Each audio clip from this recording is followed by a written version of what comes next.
আমি অত বলতে আমার ট্রাক ধরে যায়।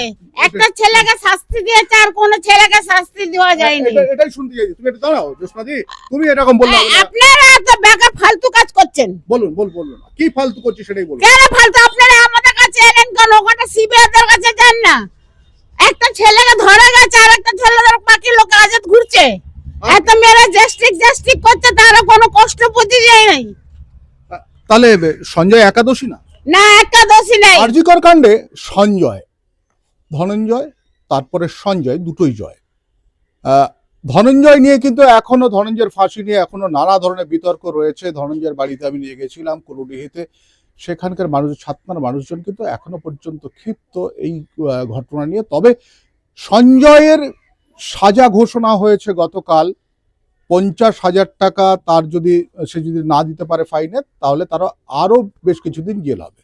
কিন্তু সঞ্জয়ের দিদি আমার সামনে রয়েছেন, আমরা প্রথমে জিজ্ঞাসা করব যে কতটুকু বিশ্বাস করেন যে আপনার ভাই এত বড় অপরাধের মতো ঘটনা ঘটিয়েছে? আমি কিছু বলতে পারবো না তার ব্যাপারে, কি করে বলতে পারি? ছোটবেলা থেকে ভাইয়ের সঙ্গে বড় হয়েছেন, ভাই আপনার ভাইয়ের একই সঙ্গে বড় হয়েছেন, ভাইয়ের বিরুদ্ধে তো এর আগে নানা ধরনের অভিযোগ এসছে।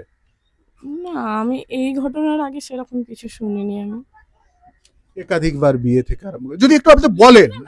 জানি, আমি তো আসা যাওয়া নেই, মানে ওই বাড়িতে তো আমার আসা যাওয়া নেই। যেইটুকু শুনেছিলাম 2টো বিয়ে হয়েছে, এখন শুনছি 4টে বিয়ে হয়েছিল। আমি জানতে জানি না জিনিসটা। আপনার সঙ্গে কোনো সম্পর্ক ছিল না? না, কোনো সম্পর্ক ছিল না। কেন, কি কারণে? মানে বাবার অমতে বিয়ে হয়েছিল, তারপর থেকে বাবারা কোনো সম্পর্ক রাখেনি, আমার ওখানে যাওয়া হয়নি। আজকে সঞ্জয়ের যে সাজা ঘোষণা হয়েছে আদালত থেকে, সেটা নিয়ে কি বলবেন? না, আমার কিছু বলার নেই। আইন যাকে যা ঠিক মনে হয়েছে তাই করে। মানে আইন তাকে দোষী সাব্যস্ত করেছে। আমি দেখেছি টিভিতে। কি বলবেন? কি বলবো, কিছু বলার নেই আমার। আপনার ভাই তো? হ্যাঁ জানি, ভাই, কি আর বলবো। মানে আইন যা করবে তাই হবে। হ্যাঁ, আইন যা করবে। আপনি কি ওর সর্বোচ্চ কোনো শাস্তি আশা করছেন? না, আইন যা ঠিক মনে করেছে দিয়েছে, আমি তার ভেতর কিছু বলবো। ভাইয়ের সঙ্গে দেখা হয়েছিল? না। কথা হয়েছিল? না। কোনো কথা হয়নি? একবারও চেষ্টা করেননি? না। আসলে সত্যি কি জানবার? না, সেরকম আমি যাইও নি কোনো কথা। আপনার কি মনে হয় যে আপনার ভাই এই অপরাধের পেছনে একাই জড়িয়ে, নাকি অন্য আরো অনেকে রয়েছে? জানি না, টিভিতে যা দেখছিলাম এতদিন, হয়তো সবাই যেটা বলছিল কি একা নয়, একার পক্ষে কি সম্ভব, সবাই যেরকম বলছিল আমারও মনে হচ্ছিল। জানি না সত্যিটা কি তো আমি জানি না। এখনো তো আইনে ওকেই দোষী বলা হয়েছে একা। তদন্ত মানে গ্রেপ্তার হয়েছিল অনেকেই ওই মামলাতে, তা অন্যান্যদেরও তো সাজা হওয়া উচিত মনে করেন? হ্যাঁ, যারা যারা জড়িত সবারই সাজা হওয়া দরকার। প্রত্যেকের সাজা হওয়া উচিত। হ্যাঁ, প্রত্যেকেরই। আপনার কি মনে হয় যে সিবিআই এর তদন্ততে আপনারা সন্তুষ্ট? আমি তো সেই ব্যাপারে বলতে পারবো না দাদা, কি তদন্ত করেছে। কোনো খোঁজ রাখেন না, কোনো খোঁজ রাখি। আমরাও দিদির সঙ্গে কথা বলছিলাম, তার প্রতিবেশী যারা রয়েছেন তাদের সঙ্গে একটু কথা বলবো। দাদা একটু সঞ্জয়কে চিনতেন? আমি একটু কানে কম শুনি। সঞ্জয়কে চিনতেন? বুঝতে পারলাম না। ওনার ভাই সঞ্জয়, তাকে চিনতেন? তো খুব ভদ্রলোক, খুব ভালো লোক, কারোর সঙ্গে ঝগড়া লড়াই কিছুই করে না, শান্তিভাবে থাকে। কিন্তু কিভাবে জড়িয়ে গেল, আমরা নিজেই, অনেকগুলো ছেলে ছিল, চিন্তা করছি সেই ব্যাপারটা নিয়ে। যা কিছু শাস্তি হয়েছে, সঞ্জয়ের যে যাবজ্জীবন শাস্তি হয়েছে এবং তার যাতে ফাঁসি হয় তার জন্য হাইকোর্টে যাচ্ছে। আমার অসুবিধা হচ্ছে কানটা নিয়ে, একটু সরি। আমি ঠিক আপনার নাম কি? আপনার নাম কি? আমি বুঝতে পারছি না কথাটা, কিন্তু উনার কথাটা আমি বলে দিলাম আপনাকে। ঠিক, ওনার কথা বললেন। তবে আমরা এখানে তো রয়েছি, একটু কথা বলে নেবো। এখানে যারা রয়েছেন তাদের সঙ্গে একটু কথা বলবো। বলছি দিদি, ও দিদি শুনুন না, একটু কথা বলি আপনার সাথে। 1 মিনিট। বলছি দিদি, সঞ্জয়ের, আমি জানি না দাদা, আমি কাজে যাচ্ছি দাদা। সঞ্জয়কে চিনতেন তো? চিনি, কিন্তু আমি ওইসব ব্যাপারে আমি কিছু জানি না। কেমন ছেলে সঞ্জয়? একটু দাঁড়ান না, দাঁড়িয়ে কথা বলুন। সঞ্জয় না কেমন ছিল? দাদা আমি বলতে পারবো না। কেন? না না আমি কাজে যাচ্ছি দাদা। আচ্ছা, সঞ্জয় বাড়ি কোনটা কোনটা কোনটা কোনটা? ও মহিলারা যেখানে দাঁড়িয়ে রয়েছে। জ্যোৎস্নাদি, সঞ্জয় আপনার কে হয়? জ্যোৎস্নাদি পাশের লোক হয়। কেমন ছেলে সঞ্জয়? একটু দাঁড়াও। আমি হয়তো বোটা আমার ট্রাক ধরে যায়, একটা ছেলেকে শাস্তি দিয়েছে আর কোন ছেলেকে শাস্তি দেওয়া যায়নি। এটাই শুনতে চাইছি। তুমি একটু দাঁড়াও জ্যোৎস্নাদি, তুমি এরকম বললে হবে না। আপনারা তো বেকার ফালতু কাজ করছেন। বলুন বলুন কি ফালতু করছি সেটাই বলুন। কেন ফালতু? আপনারা আমাদের কাছে এলেন কেন? ওখানে সিবিআইদের কাছে যান না। একটা ছেলেকে ধরে গেছে আর একটা ছেলে বাকি লোক আজাদ ঘুরছে। এত মেরে জাস্টিক করছে, তারা কোনো কষ্ট বুঝি যায় নাই। তাহলে সঞ্জয় একাদশী না? না, একটা দোষী নেই, একটা মানুষকে হয় না।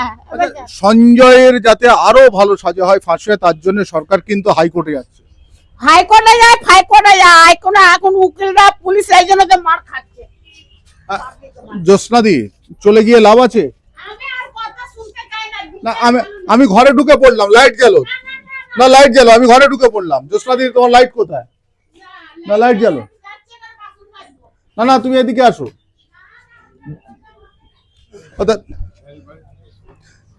জ্যোৎস্নাদির কাছে গেলাম। জ্যোৎস্নাদি কিন্তু ভীষণ ক্ষুব্ধ। প্রতিবেশী সঞ্জয় খুব ক্ষুব্ধ, কারণ বারবার ধরে সবাই চিৎকার করছিল যে একটাই জিনিস প্রতিবাদ করছিল, যেটা হয়েছে। অর্থাৎ সব থেকে বড় জিনিস হচ্ছে তার যে শাস্তি হয়েছে, কিংবা এটা নিয়ে কিন্তু প্রত্যেকেই সঞ্জয়ের শাস্তি নিয়ে একটা জিনিস বারবার ধরে বলছে যে তার সঙ্গে আরো যারা জড়িত ছিল তাদের কেন কোনো শাস্তি হলো না, কিংবা তাদের বিরুদ্ধে কোনো শাস্তি ঘোষণা হলো না। শুধুমাত্র হাইলাইটেড কেস, আর যেখানে সেই একইভাবে কিন্তু এরকম জড়িয়ে দেওয়া হলো। দিদি, আপনার বাড়ি এখানে? হ্যাঁ, একটু বিরক্ত করবো আপনাকে। বলছি, সঞ্জয়কে তো চিনতেন, কেমন ছিল? খুব একটা মানে খুব ডিপলি ভাবে চিনতাম না ওনাকে। মানে তবুও পাড়ায় তো শোনেন। হ্যাঁ, খুব একটা ভালো নয়। কি ওর বিরুদ্ধে অভিযোগ ছিল? লোক মানে মেয়েদের যে এসে করতো ওগুলো কিন্তু ওর পক্ষে মানে ভালো ছিল না। মেয়েদের প্রতি সম্মান দিত না না। না না। আর এই যে সঞ্জয়ের যে শাস্তিটা ঘোষণা হলো, এটা নিয়ে কি বলবেন? বলবো যেটা প্রাপ্য শাস্তি ছিল সেটাই পেয়েছে। মানে ওর থেকেও কি সর্বোচ্চ আশা করেন? যদি হতো তাহলে আরো ভালো হতো। মানে মহিলাদের অসম্মান করা, মহিলাদের সম্মান না দেওয়া, এটা সঞ্জয়ের কতটা ছিল? বেশিটা ছিল অসম্মান দেওয়ার ব্যাপারটাই ছিল ওর প্রতি। এরকম দু একটা অভিজ্ঞতা? না, আমি সেটা বলতে পারবো না। মানে আমার সঙ্গে তো সেরকম কিছু ওনার মানে হয়নি, তো আমি সেই ব্যাপারটাই বলতে পারছি। পাড়ায় কারোর সঙ্গে এরকম হতে পারে, আমি এদিকে থাকি না, আমি ওই দিকটা থাকি। কি নাম আপনার? শ্রাবন্তী সিং। শ্রাবন্তীর সঙ্গে কথা বললাম, শ্রাবন্তীর কাছ থেকে শুনলাম এটা হচ্ছে সঞ্জয়ের বাড়ি। সঞ্জয় এই মুহূর্তে জেলে রয়েছে, আর সঞ্জয় যেহেতু জেলে রয়েছে, সেই সঞ্জয়ের বাড়িতে কিন্তু আমরা এসে উপস্থিত হয়েছি। তবে সঞ্জয়ের মার সঙ্গে একটু দেখা করবার খুব ইচ্ছে আছে আমাদের। সঞ্জয়ের বাড়িতে শুধু ওর মা রয়েছে, কিন্তু বহুবার মাকে ডেকেও তার দরজা খোলানো গেল না। অর্থাৎ সঞ্জয়ের মা অভিমান করেছেন, তিনি কিন্তু কোনোভাবে দরজা খুললেন না। সঞ্জয়ের মাসি জ্যোৎস্না তিনি বললেন যে একজনকে ধরা হলো আর কাউকে ধরা হলো না। অর্থাৎ ক্ষোভ রয়েছে, ওর মার মধ্যেও ক্ষোভ রয়েছে।